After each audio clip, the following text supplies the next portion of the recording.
we just kind of shop around. We try to find something that will work, that we feel like is a good buy. So I'm not sure we had a theme. We just started picking. Yes. And that's kind of how we work with everything. Even our house flips. We go in, we're like not real sure what we're going to do until we knock down a wall. But it always comes together. It does.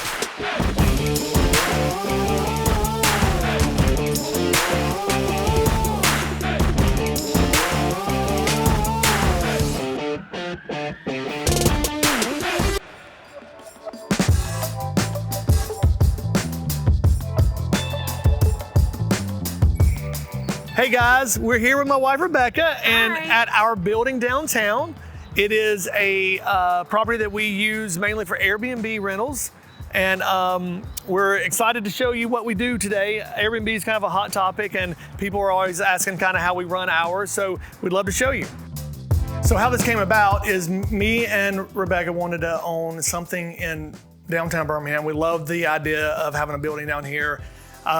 Born and raised here, I love the area. So we fell in love with the building, which is the worst thing to do in real estate. And when we did that, we needed to come up with a way to make it work. So it did have a restaurant on the bottom floor, and it had 3 long-term tenants in the other lofts. So when we bought it, we started transitioning those long-term tenants into Airbnb units. And that's kind of how it started, right? We're looking at putting another restaurant in, but the build outs were very expensive, and we realized that short-term rentals could be just as lucrative. So Maybe even more so. Yes, I think maybe. So we decided to turn the restaurant and the dining hall into 2 additional lofts. And so that's how we ended up with 5. And the whole concept of the Airbnb, or short-term rental, was so that we could use the lofts too, without, never being able to come and visit our building. So we get to stay in any of the lofts we want, or let friends come, and it pays better than a long-term rental. You know, we didn't do the build out on this loft, so we just did some minor changes. We painted the kitchen cabinets because there was a lot of different wood colors in here, and they kind of clashed with each other. So we didn't do, we changed some light fixtures, and then I decorated it. So this was our first loft that we decorated, and of course we knew we were going to stay here the most. So we went with some stuff from Restoration Hardware because we thought it kind of looked with the urban loft vibe. It just works well. And then it kind of got me once we did all the other lofts. I wanted to stay with the more luxury, high end, and we just adjust our prices to kind of compensate for the type of decorations that we use. When we bought the building, we decided to put a rooftop terrace on it. We'd love to show you that. So this is a rooftop terrace that we built. It's really a great place to hang out. We enjoy it on weekends and evenings sometimes. And I love the character of these old buildings. Like over here, there's an old painting on the side of the building. And I think it says, it's like a mixture between Dr. Pepper and Coca-Cola layered over each other. It's kind of cool. We actually hired a drywall company to come and lift up all the lumber on their boom truck to get it up here. Because, it's kind of an undertaking building something, 2 or 3 stories up. This is definitely my favorite loft.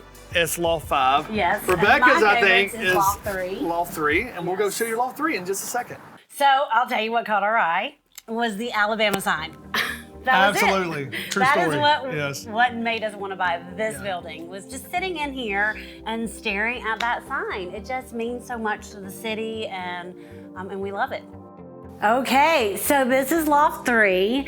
This is my favorite loft. So it was our last one. Our last long-term renter moved out just about 6 months ago.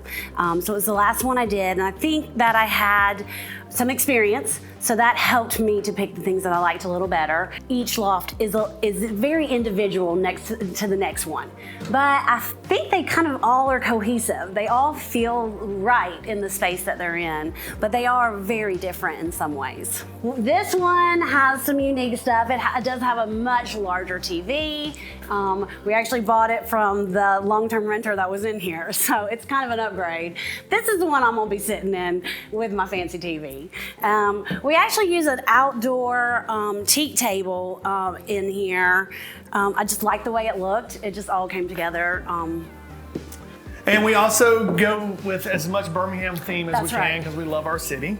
So a lot of our reviews do come in that they love the extra touches. And so I think that it does make it a little more homey and makes you feel like you're kind of stepping into a prepared space. I just try and imagine if I was going somewhere and then I want to pick out all the things that I think will make me comfortable. So the amenities are, I do try and add extra blankets, and I have games in here, and then we always have all the pots and pans, plates, and things that you need. I have wine glasses, champagne glasses, I have bourbon glasses. So I want to make it where they come in and they can be comfortable. We provide them with shampoos and conditioners. And then I always want to do luxury beddings because that's just more comfortable to sleep on.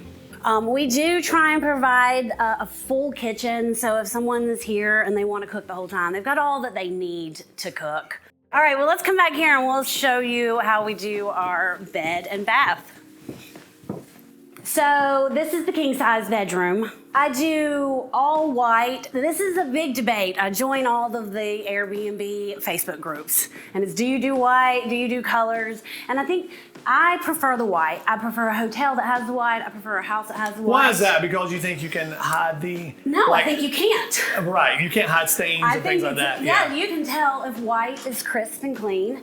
I go with high-end duvets and high-end sheets. I want you to come in and be like, I want this in my house. So, and they do it. Yes, we get a lot of messages about people asking. I get a lot of reviews like, where did you get your mattress? Where do you get your bedding? This is how I think I run mine a little different, and there's a lot of debate of the best way to run an Airbnb. I don't make them do anything.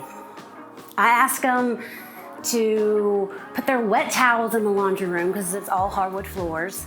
And I ask them to text me that they checked out. That's really the only thing that I ask them to do. My instructions say, check to make sure you didn't leave anything behind and leave a review. So I don't charge extra for every guest.